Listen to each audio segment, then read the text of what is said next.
there, everybody. Sloppy here. Let's try this intro a third time. Is my coffee maker gonna beep? No. Is my phone gonna ring? No. Okay, I think we can get through this. Welcome back to the channel. Welcome back to some Creativerse. You could probably already see the title. I did want to make a quick video talking about the delay. So for those of you who've missed it, the big Creativerse update was supposed to come out on Tuesday, the 15th. It has been delayed somewhat indefinitely. There's a rough estimate of December 2nd floating around, but they haven't actually announced when it'll be. They did say it'll be a few weeks. The developers were very open, very upfront.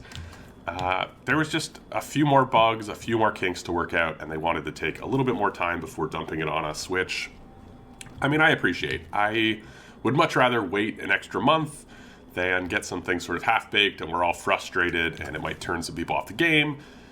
Just take a little more time, get it where it needs to be, and yeah, that's fine with me. I will, of course, keep you updated on whatever I hear, but they did do something pretty cool. I'm not going to be doing anything in this video, so enjoy looking at cool trees and some sort of obsidian Death Star. So, they did do a live stream, which I'm going to link in the description down below.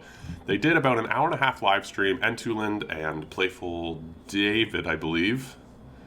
Yes, it was David, it wasn't Brain Sloth. Sometimes I get their names confused. David and Entuland went on and did about an hour and a half live stream, and I gotta say, this update is bigger than I thought it was going to be, and I thought it was going to be pretty enormous. They went on and showed off a bunch of the new features. I'm going to try and have photos on the screen. Our wonderful world mod Domas took photos during the stream and posted them in the Discord.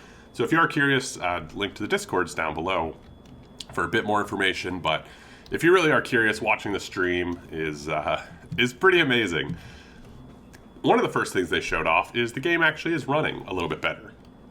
They did a pretty cool test showing the new loading distance. Here's a photo of that. This isn't even the farthest it can be, but if you do have a beefy computer, you can render a lot further, and it's a lot smoother now. So even if you don't have a beefy computer, rendering in looks so much smoother. It's really a nice, crisp, sort of smooth rendering. Then they went on and showed off some of the new settings for world and world owners. So this is a screenshot of how you can set up cosmetics in your world to cost different things. They set this glider to cost 20,000 grass. So you can really set up a cool little ecosystem inside of your own little world. If you want to have costumes that cost 1 grass, you can just unlock all the costumes. Or if you want to have it as some sort of progression, you can do that. You can also set, it appears, any of the cosmetic items, any of the stuff that's currently in the store, and I'm hoping, they didn't really show it, but I'm hoping you might be able to customize how gauntlets and swords get unlocked. I do believe the cosmetic swords is part of this system, but I'm hoping it goes even further. Spectacular, though. Here are some new blocks they showed off, these crazy rainbow-looking blocks. They just kind of skimmed over them. We didn't see them in the world, but they do look interesting. And then one of the cool things, 2 photos here, the slices that we have a few slices right now. They're kind of cool because they aren't a fully interactive block. So you can put these down on the floor and people can fall through them. You can use them as a ceiling tile, but they don't take a full block and they don't interact as a full block. And yeah, look how many we are getting. They are finally sort of completing those sets with the slices, which is very, very cool. Then they showed off the mailbox system. So here's a photo of, I think, what your mailbox will look like, and then the craftable item, which is pretty cool. I think that'll be neat. I think they said they're working on adding it so you can send items or like send...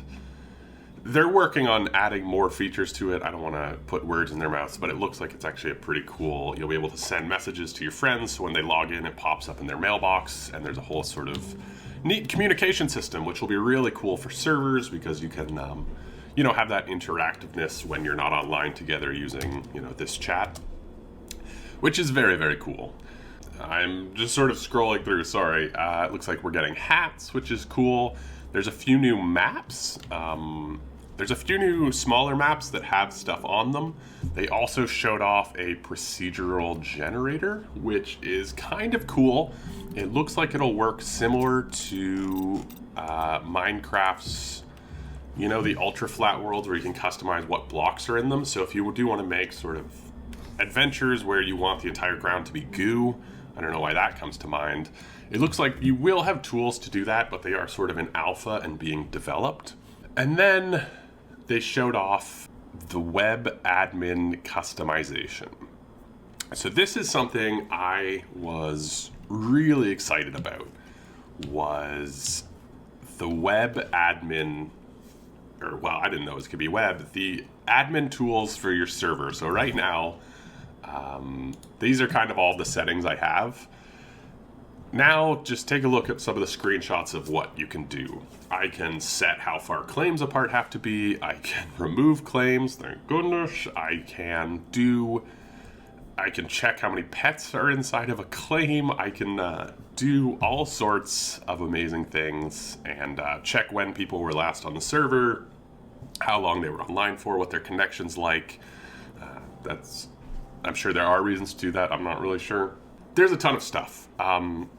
This update is larger than I thought it was going to be, and I thought it was going to be enormous. So yeah, I am super excited. I don't mind that they're taking a few extra weeks. This got me even more excited, and I was already very excited. I think the possibilities are way more than I thought they were going to be.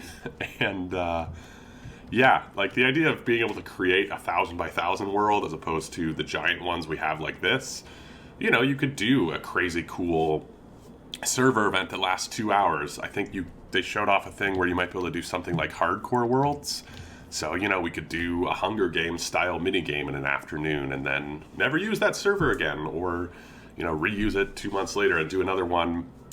It's just so very exciting to have so many options and customization. I highly recommend checking out the Twitch stream. It's archived. Link in the description. If you are curious, they went over a ton of stuff, and it's not even everything. I didn't go over everything they talked about in the live stream. It's phenomenal, and I can't wait to play it. So yeah, I'll keep you guys updated when I hear about dates and things. But let me know what you think of those comments below. Did you watch the live stream? Are you planning to? Did any of this strike you as interesting? I am jazzed up, as you can probably hear. So I'll catch you guys in the next one. Ciao.